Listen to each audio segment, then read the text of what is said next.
I'm Amy Julia Becker, and this is Reimagining the Good Life. This is not a podcast about politics.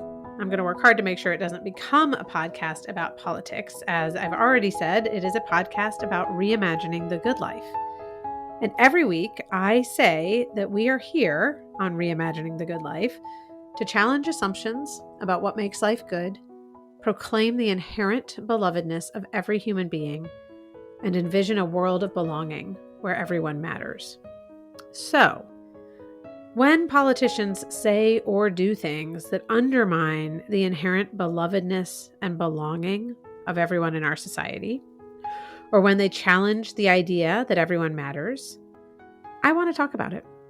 So it's not a podcast about politics. It's also not a podcast about current events, but the events of recent weeks, both President Trump's executive orders related to diversity, equity, inclusion, and accessibility, DEIA, and his comments in the wake of the tragic and fatal plane crash in Washington, D.C. a few weeks back, these events prompted me to want to talk with David Bailey, who is a longtime friend of mine and of this podcast. David Bailey is the founder and CEO of Arrabon, which is a spiritual formation ministry that equips the American church to actively and creatively pursue racial healing in their communities. Arrabon.com, Arrabon, Arrabon.com. We'll link to it in the show notes. It's a wonderful website with resources where you can learn more about the work they do. Soon, you will also be able to find a Lenten devotional there that guides you through complex emotions. I've always been grateful for all of Arrabon's resources. David and I had a great conversation about all sorts of things that included some of the history and analysis of these recent executive orders, but that also included what it looks like to be faithful followers of Jesus. And if you're not a follower of Jesus, but you're listening to this podcast, I do think that Jesus is someone who helps us to reimagine the good life. So hopefully you will still be interested in the way people here and now are seeking to follow after Jesus in these uncertain political times. So about to get to that conversation with one caveat. Both David and I talk to each other with throat lozenges and Kleenex on hand. So you might notice the stuffiness in our noses as we talk. One way or another, I hope you enjoy this conversation as much as I did. I'm here with my friend David Bailey. And David, I'm so glad that you are here today. Thank you so much for joining me. Glad to be here. Glad to be able to process together during these really peculiar and heartbreaking times. Yeah. So you reached out to me, and I'm so glad you did, because we are in this new administration under President Trump. And we've had some conversations before about a lot of different issues and topics related to justice and diversity and inclusion and the church, faith. You reached out specifically and said, President Trump has made some sweeping changes and orders related to DEI, which many people are familiar with that acronym, but I'll just spell it out: diversity, equity, and inclusion. There's actually another letter that sometimes gets added to DEI, DEIA, which includes the word accessibility. So these are all like initiatives within the federal government that have to do with race, with ability, with gender, with all sorts of different kind of identity issues. And I wondered if we could just start. I want to talk specifically about what DEIA is. We'll do that in a minute. But could you start just by introducing yourself and your own work in the DEI space? Yeah, so I lead a ministry called Arrabon. We actually aren't really in the DEI space. What we are is we're a spiritual formation ministry that equips Christ followers to actively and creatively pursue racial healing in their communities. And I think that's a very different telos than just like diversity for diversity's sake, equity for equity's sake, or inclusion for inclusion's sake. I think the word Arrabon means a foretaste of things to come. And so what we are trying to do is really help the body of Christ be a foretaste of the kingdom of God. And so that includes the work of reconciliation, that includes the work of justice, that includes the work of repair. Yeah. And so when we look at what God has articulated in the book of Revelation of heaven, like there is a heart for every tribe, every tongue, every language, the healing of the nations. It's a very inclusive space for all of everybody who wants to participate in God's kingdom. So let's talk about, what does any of that have to do with DEI and these recent executive orders that Yeah. have to do with really dismantling the federal programs related to diversity, equity, inclusion, and accessibility. So I guess we should probably define those terms a little bit, Yeah. and then talk about why it's come up in such a kind of forceful way right now. Yeah. So, I mean, there are political definitions and there are like definitions that the people who created it define them. So, diversity includes like different types of people. Equity is this idea that everybody doesn't necessarily start in the same place, Yeah. but what we do is we try to give everybody the equal opportunity. For example, you and I are different heights, and so if we need to like look over a fence that you can't see through, Yeah. like if I'm 5'10", so if the height is 5'5", let's say. I'm not quite sure what your height is, but It's like 5'1". Don't you 5. worry. Okay. You're a lot taller than I am. All right. So, so if it's 5'5", I could see the baseball game, Right. and if we're just like everybody gets the same exact thing, then I basically get a chance to watch the baseball game, and you don't. What equity is trying to do is that if you want to watch the baseball game, you don't have to watch the baseball game. But if you want to watch the baseball game, let's just get a step ladder. So if you choose to watch the baseball game, you can. Right. And that's what equity in non-partisan ways has meant in any kind of reading that you would read. Yeah. And inclusion is just like, hey, how do we create a space to make sure that everybody could participate? If you keep on showing up to the baseball game and you hear that baseball is awesome, you want to engage in baseball, but you don't get a chance to like actually see what it looks like, Yeah. then you just stop coming to the baseball field and you go find something else to do. And at some point, you got to be like, how come nobody shorter than 5'10" is not here? Yeah. And we start to ask some questions, and it's okay to inquire around that. And then, and this is why I kind of reached out to you, because I saw DEI, diversity, equity, inclusion, was being canceled and demonized. Yeah. But then it also said A, and that was accessibilities, Yep. of which that is really profound. The language in the executive order, one, calling it radical, two, it got referred to as illegal. Hmm. And so even like making things accessible to people with disabilities Yeah. is now called a legal DEIA, according Right. to the federal government.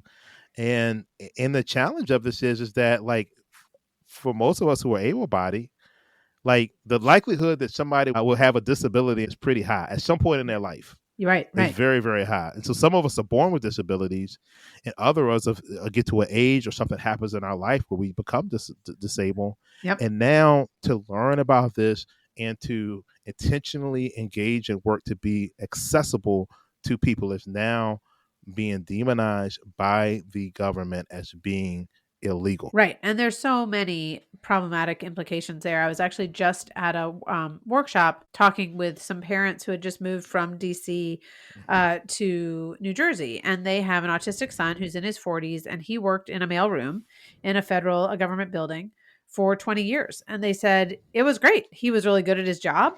But it was because they had actually a commitment to employing disabled people and having jobs for which he was competent. He did a good job. It was not a kind of mark of pity, but it was also a real commitment to actually making it both inclusive, diverse, equitable, and accessible that Yeah. allowed for him to work. And they've had a really hard time in moving to New Jersey finding anyone else who's actually willing to consider him for a similar type position. Yeah. And that's one example, but it's one among what I imagine right now are going to amount to hundreds, thousands, tens of thousands of people who suddenly are finding themselves either their competency in their jobs being questioned because of whether it's the color of their skin or their gender or their perceived ability, or where things like, if you say, oh yeah, no longer do we need a ramp, if you are in a wheelchair, tough luck. Yeah. You just can't get into the building, or Yeah. you can't use the bathroom, or I Yeah. mean, there are other kind of structures that make a workplace, in this case, but obviously this is true of our public spaces as well, accessible. Yep. That I, as an able-bodied person right now, a Yep. temporarily able-bodied person, don't have to think about.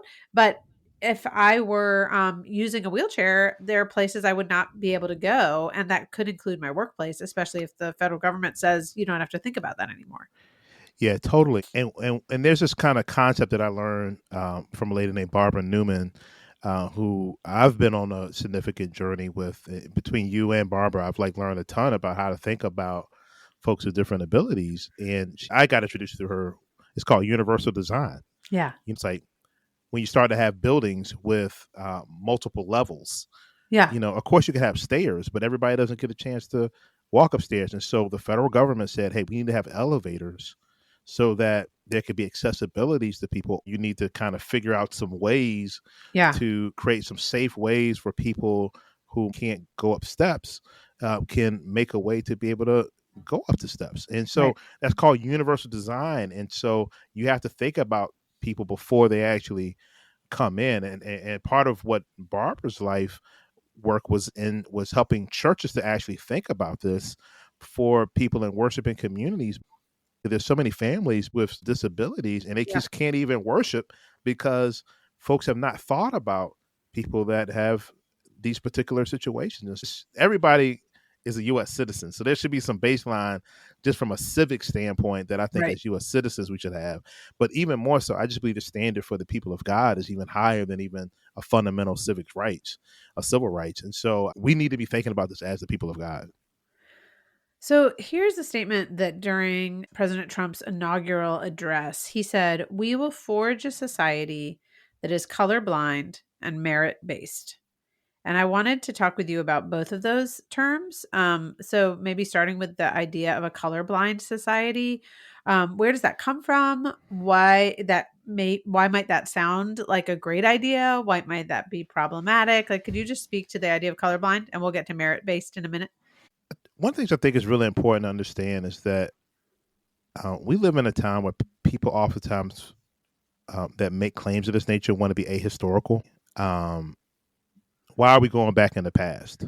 Huh. Or like, why can't we just go over like, why we go history? Let's kind of get over it. At the same time, I want to say, let's make America great again. Right. Go back to the So if you, past. right, so if you want to go back to the past, to some space in American history where we were great, let's try to like, what are you talking about at that time, and who were you talking about at that time? Yeah. And it's important to understand how do we get here. And so, really, it was a legal system that created this idea that added value to white skin and to black skin. And so, even before we were a country, in response to when poor white indentured servants teamed up with enslaved Africans, they said, "Hey, there are a few rich land owning men, white men, and there are more of us by numbers. If we team up, we can beat them." Huh. And so there was this thing called Bacon's Rebellion in Virginia. They almost won, but then they finally lost, and the folks who own land implemented the Golden Rule. Basically, he with the gold made the rules, and Yeah. they made a rule that said, at this point, people with white skin can no longer be slaves. They can be quote quote Christian servants, but it's illegal for them to be slaves. And those with black skin, we assume that they are slaves. Yeah.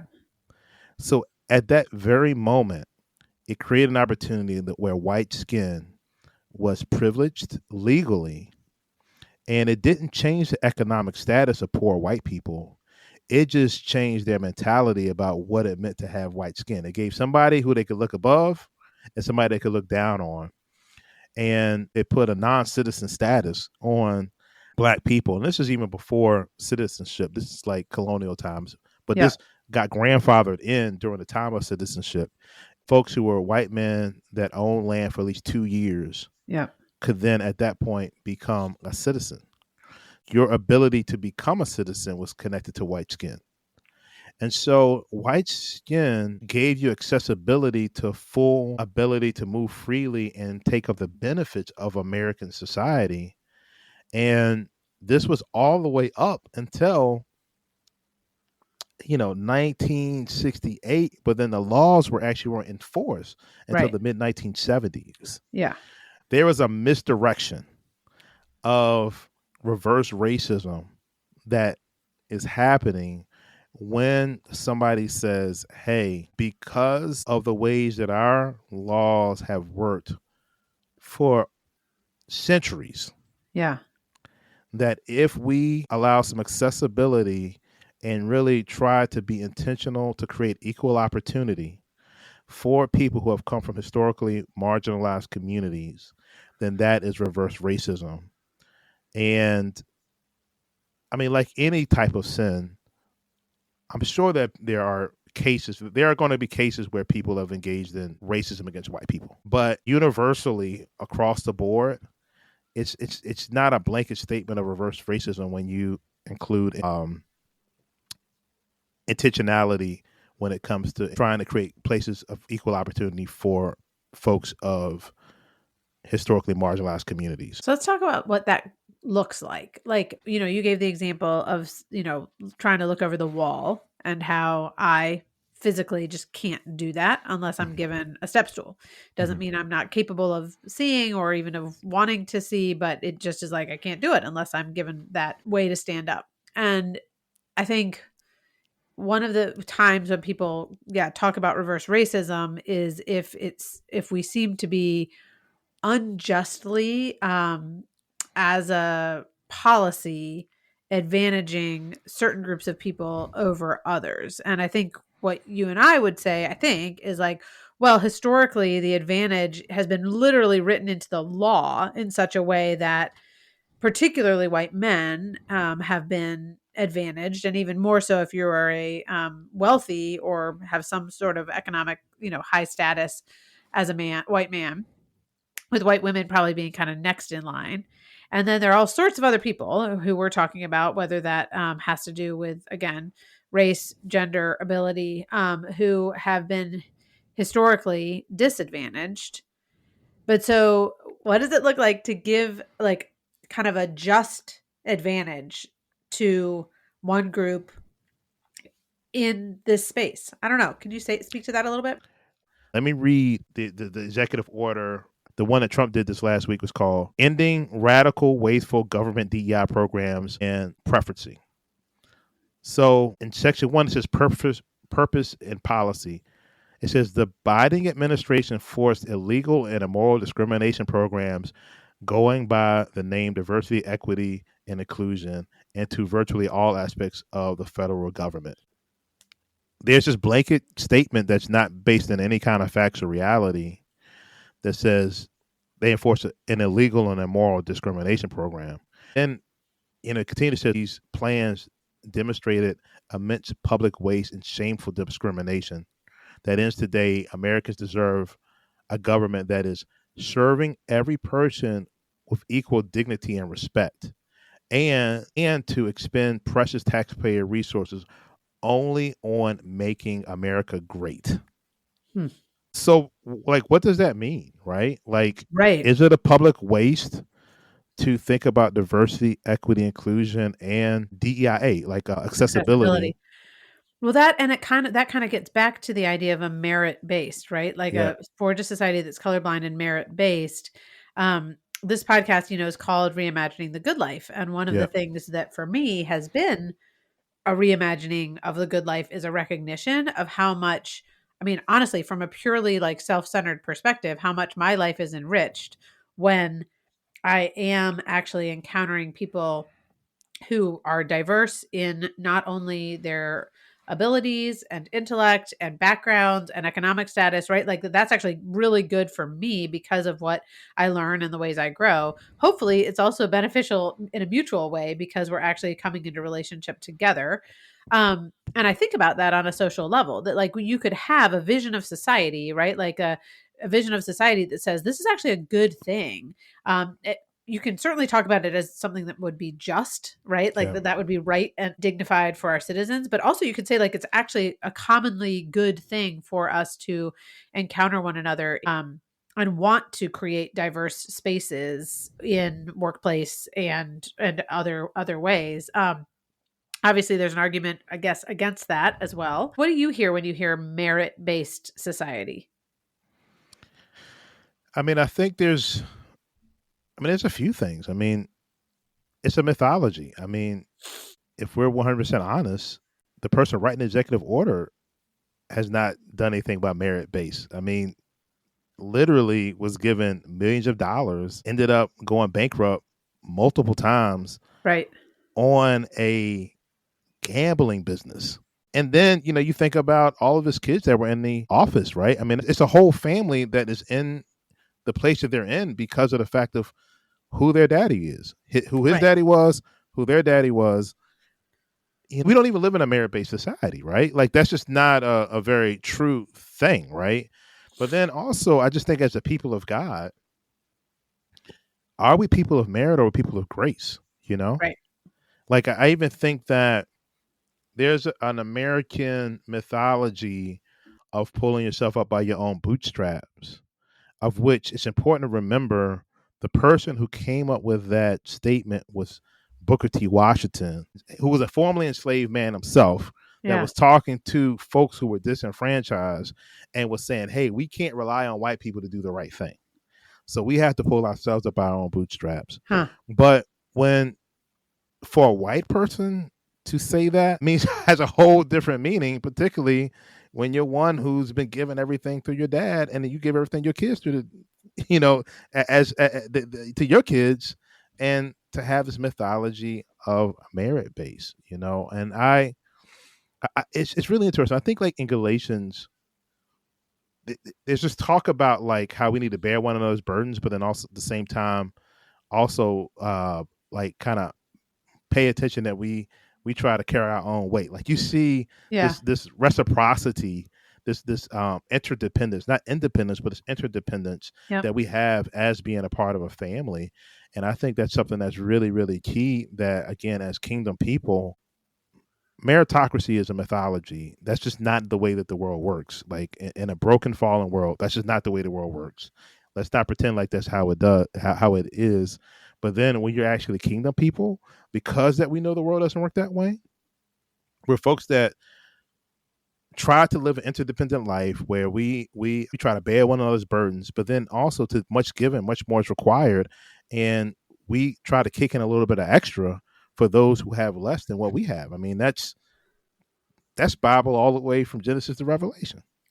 Well, and I think there's also something, it's like I've been trying to think of a word because, meritocracy kind of comes on the heels of aristocracy, right? Saying Hmm. we're not a society. Yep. I mean, even though meritocracy in our society does get handed down in this kind of aristocratic way, as you just Yep. described, where it's like the family I'm born into and the networks of connections I'm born into Yep. are what really matter in terms of my ability to, whether it's like get into a school or get a job or get a promotion, all of those things. But I've been trying to think about like, okay, even a pure quote unquote meritocracy that wouldn't have to do with that type of handing it on. First of all, you'd have to have kind of an arbitrary idea of what it means to have worked hard enough and to be deserving of whatever these things are, right? And like Hmm. different people might actually say, well, this is what it means to have done a really good job, or this is what it means to have worked hard. Second of all, you will have had to have a certain level of just ability and opportunity in order for that to happen. But third of all, it still operates in this hierarchy in which Hmm. some people deserve to be up and others deserve to be down. Yeah. And even people who are talking about a meritocracy that does not kind of discriminate based on race or ability or whatever is still assuming that some people deserve to be up and others down. And I really think the way of the kingdom is the way of everyone being lifted up. Like there Yep. being an actual mutual dignity and Yep. mutuality and reciprocity that is really, really different than how human societies are going to operate otherwise. Because even the description you gave of like the white Christian servants, where it's like, yeah, they economically had the same status as the enslaved Black people. And yet, because their social status was different, that actually mattered more than the Yeah. economic status. And I think our social status matters so much to us. And I think Jesus is talking about it all the time as Yeah. something that he's like, no, no, no, no. We're like this. And it's not, yes, there's a degree of kind of humbling the proud that I think we read about in scripture, but I don't think that's for the sake of them being, trampled upon. Yeah. It's so that everyone can be lifted up and we Yeah. can all understand our kind of mutual dependence upon God Yeah. and interdependence upon one another and our mutual kind of possibility or Yeah. being endowed like with the image of God and the responsibility of being a part of God's work in the world. So there's just kind of a whole different way of seeing things as Christians, and I'm not always sure how that should work itself out in terms of like government policy, Yeah. but Yeah. I know that it's not by setting up even more arbitrary social hierarchies. I know that Yeah. much. Yeah. Yeah. Well, I mean, and this is the thing. Like for me, I feel like as the people of God, I mean, we're very fortunate for as long as the American experiment will last, to be able to have some say so in our government. But it's really important for us to understand that most of the time for the people of God, throughout all Scripture, none of the time they were in a democracy by any means. Yeah, yeah, yeah. They were in situations, and even there was a short period of time where they were in charge of their own government, and even there they still messed it up. Right? It was only three kings where they were in charge of their own space before they started to engage into their own form of oppression and start taking on the ways of the empire. Yeah, But most of the time, they were in the shadow of the empire, right? right. And so they had to learn how to be faithful as the people of God in a context where they could not influence the government. And so a lot of what I'm really trying to help us to have some imagination around is, man, if there are ways that we can call our senator or our representative to say, hey, uh, let's honor the image of God, or like we're not cool with this, and let's put a stop to any number of the things that's going on that's problematic right now. Let's do that. Yeah, But what I'm more concerned about is where the people of God adopt these evil and honestly demonic empire ways of thinking. right. Because the reason why I'm even using strong language as evil and demonic is because one is dishonoring the image of God. Two, it is like literally having some of the wealthiest people in the world causing an immense amount of pain to the poorest people in the world, whether it's the USAID funding is changing, whether it's the uh, people who have been vetted to be refugees that are here that we promise to be able to settle them, to help them assimilate within American society, and then to say, hey, organizations like World Vision can't continue to help them, and Catholic Charities can't continue to help folks when it's coming to demonizing folks who are immigrants who may be documented or undocumented. And so there's this demonizing of folks, and this like fear mongering of xenophobia that's happening. And as the people of God, we should not be buying into and adopting that kind of mentality. Right.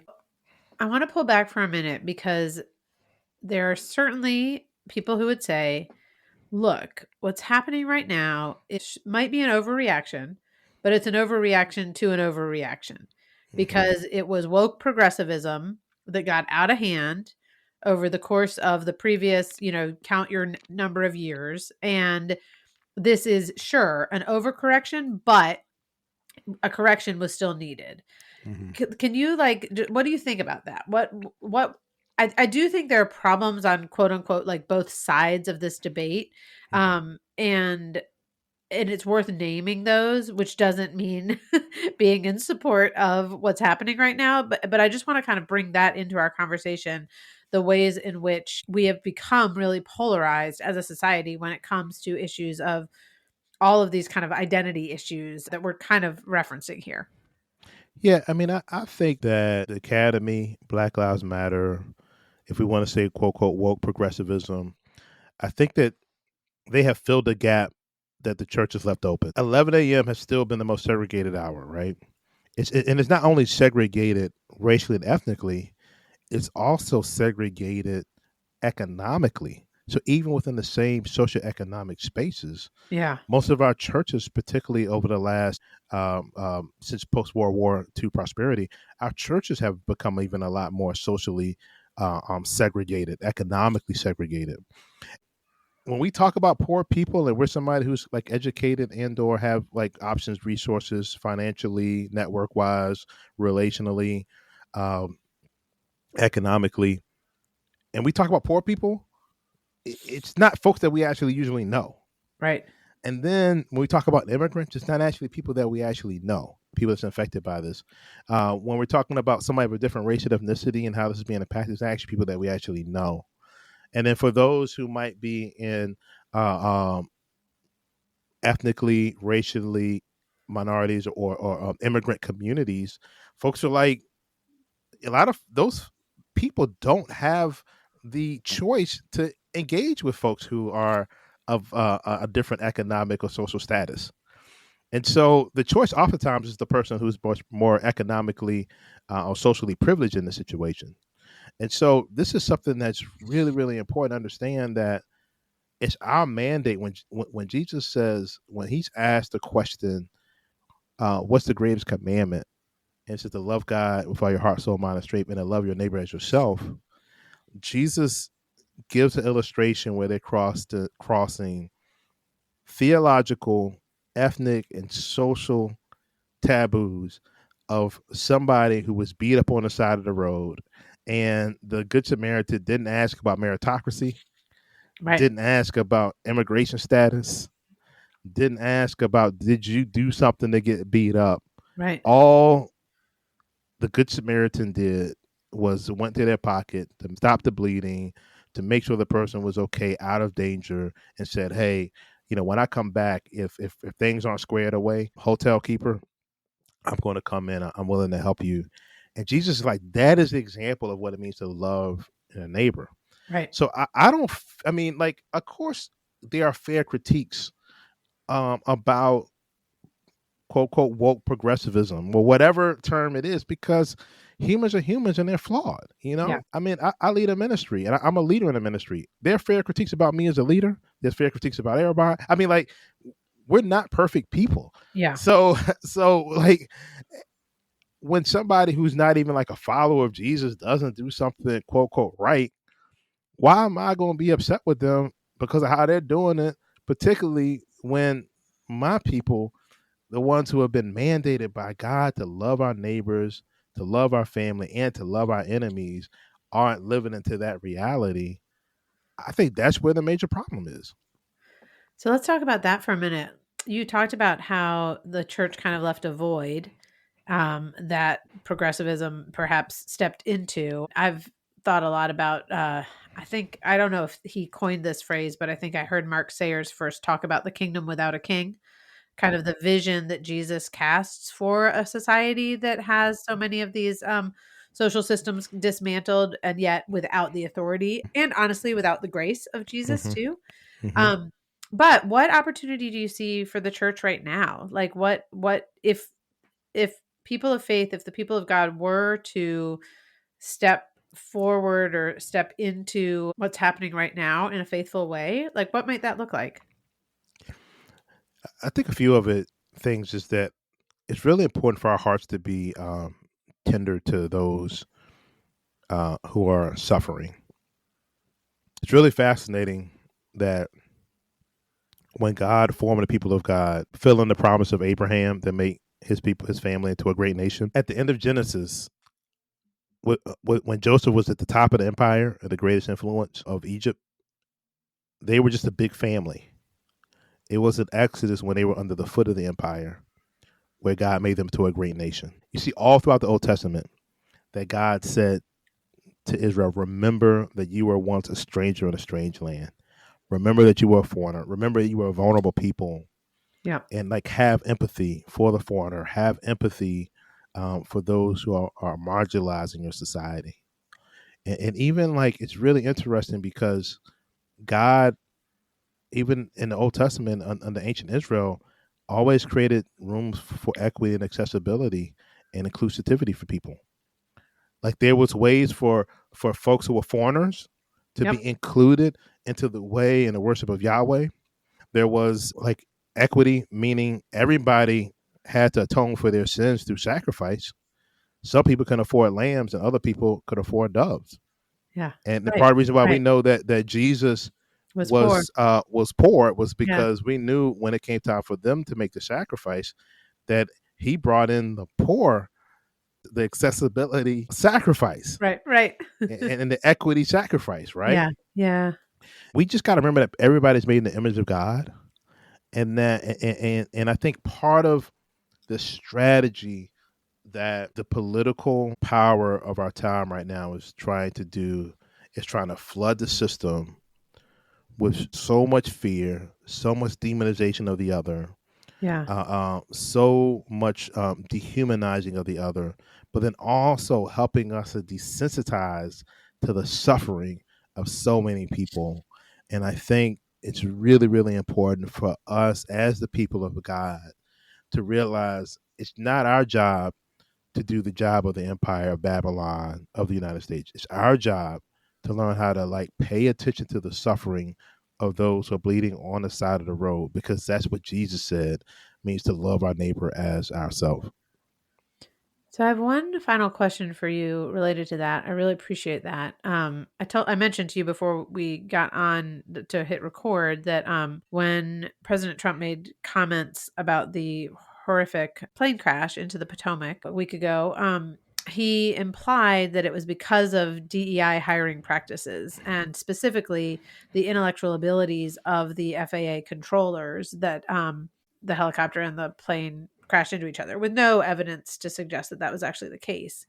So he made these comments that, in my mind, as the mother of an intellectually disabled young woman, were placing blame for a tragedy on a group of people who are really quite vulnerable, whether that's just vulnerable to not receiving, jobs or vulnerable in all sorts of other ways. He also um, talked about some other ways in which he's done this, not just about disability. He's done this in relation to race and gender as well. But in this Yeah, case, for sure. because he was talking about disability, I found myself feeling kind of personally shaken in a Hmm. way that I'm often not, where I'm like, I really care about that. And I'm able to have kind of a posture of compassion um, that comes out of, I guess, a place of like relative security or strength. Whereas in this case, I felt really shaken, and I'm sure that many, many people have felt shaken, like not just kind of like, oh, I read this in the news and that seems bad, but just like, I am feeling this in a visceral way. And it feels like I want to just like retreat and run away. Like I've literally had friends being like, no, this time I'm really thinking about moving to a Hmm. different country. Like I don't, Hmm. and I guess what I'm asking about here is just, what do you think it looks like for us to kind of stay engaged and care for our souls in the midst of perceived threat, real threat, both of those things, and a sense of kind of chaos out there. Yeah, how do we kind of keep a sense of that? What you were describing, like hope and purpose, and being a part of a people with compassion, but also taking care of ourselves in a proper way in the midst of all this. As I think about your question, I reflect on this idea that um, of when Jesus sent out the 12 disciples in Matthew 10. He gave some specific instructions that to make sure they proclaim the message of the kingdom of God, that they bring healing to people, that they raise folks that are dead and dead things, and that they touch the untouchables, that they cleanse folks who are leopards. And I think the thing to really understand about leprosy, the danger of leprosy is that you get numb and that you can't feel anymore. Mm. And I think that I think it's two lessons in that. One, we need to touch the untouchables Yeah. of our society, but I think also that we need to be healed from the callousness, because when we can't feel pain anymore, then we can get into real pain is a sign that there's something dangerous, and Yeah. we need to be able to understand sense danger, Mm. but then also drive out the demonic, the things that are evil. And he says, as freely as you receive, freely give. Mm. And so that's a posture that Jesus had them engage in. But then later on in verse 16, he says, I'm sending you as sheep amongst wolves. Therefore, be as wise as serpent and as innocent as doves. Yeah. And I think this is what's really important is I can't remember who I heard this from, but we need to engage in critical thinking without having a critical spirit. Mm. And so when you hear a president at an address Yeah. say, literally, we have not done an investigation yet, but I know what happened is DEI. Right. Why? Because I got common sense and I just think it is. Right. And so it's important for us to see that for what that is, but then to also just have some of the discernment, the wise discernment to realize that brother's trying to distract for something. Yeah. What's going on there? I mean, those questions you should look to see what's happening. But even more so, kind of going back to the whole thing about the numbness, man, it should be about those 67 souls that died tragically. Right. And all of those families and friends and the communities that they're attached to. Yeah. And that is a tragic situation that now has been used as a political football. Right. And then the wisdom of what you're saying of understanding how demonizing somebody with intellectual disabilities to put them at fault is something they had nothing to do with whatsoever. Right. And so these are the things that are, we have to be wise as a serpent and gentle as a dove and realize that we are being sent out like there's wolves among sheep, and we really have to be people who can think critically without having a critical spirit. So when it comes to how do we care for our souls, Yeah. for me, I am really trying to, one, fast from the onslaught of media and foolishness. I mean, part of the strategy, and they've said this, it's part of like flooding the system with a bunch of crap. Right. And it's just like you're just trying to flood the system. So they're trying to overwhelm us the system. So I think fasting is a really important thing from media. And for me, I try to read things. Like I'll hear about it and just try to like read some stuff, Mm-hmm. instead of like listening to social media, YouTube, TV, the screens, because that's forming us in a way. Yep. Yep. I'm trying to feast on God's word. Mm. I'm trying to spend time in prayer. Particularly, I'm trying to monitor my soul to sense like when am I dealing with anxiety and fear, because I think that's the plan, is to get us fearful and anxious to either do like the first strategy was to give us fearful and anxious enough to vote. Now the thing is to try to get us fearful and anxious enough to be afraid of the other. And if we aren't Yeah. planning to be afraid of the other and the person that they're demonizing, then they want us to be just overwhelmed to the point that we are numb and can't like see or feel anything anymore.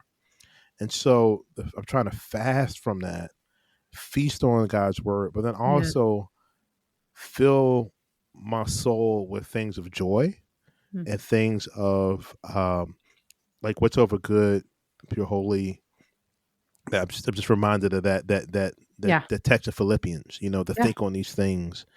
And so I think that that's a way that we can continue to be people of hope and people of the resurrection, Mm-hmm. and see evil for what it is, discern what it is that God wants us to do within our sphere of influence, choose that thing to be faithful in. Because I mean, we're talking, this is like 2 weeks in. So we got at least 4 years that we really need to be prepared for. Yeah. And we can't get weary in doing well. We have to be folks that endure to the end. I love fast, feast, and fill ourselves with good things. And those eternal things that are good, not just for us, but for those around us. And to stay steadfast in that. So, David, thank you as always, just for sharing some of your thoughts and your wisdom and your faithful perspective on all of this. I'm really glad we got to talk here today. Yeah, likewise. Good. Thanks for the invitation. Thanks, as always, for listening to this episode of Reimagining the Good Life. I wanted to let you know we have some exciting upcoming interviews. I get to talk with New York Times columnist Ross Douthat, best-selling author Pico Iyer, and another friend and favorite of this podcast and one of my favorite authors and speakers, Andy Crouch. I have one more announcement. In addition to urging you to look up the Arrabon website and their Lenten devotional, I also have 2 different guides through the season of Lent, and you can find those at amyjuliabecker.com if you click on the Resources tab. Please know you can always send questions or suggestions my way. My email is amyjuliabeckerwriter@gmail.com. I'd love to hear who you would like to hear on this podcast. Please share this conversation with others. Again, I think that David's insights are so helpful and grounding in a time like this. And please do take 1 minute to rate or review this podcast so that more people will know that it's out there. I want to thank Jake Hansen for editing this podcast. I want to thank Amber Beery, my social media coordinator. She does everything behind the scenes to make sure it happens, and she is just a wise voice of counsel in making decisions about who to speak to and how to really produce really high quality content for all of you who are listening. And to that end, I hope this conversation helps all of us to challenge assumptions, proclaim belovedness, and envision a world of belonging where everyone matters. Let's reimagine the good life together.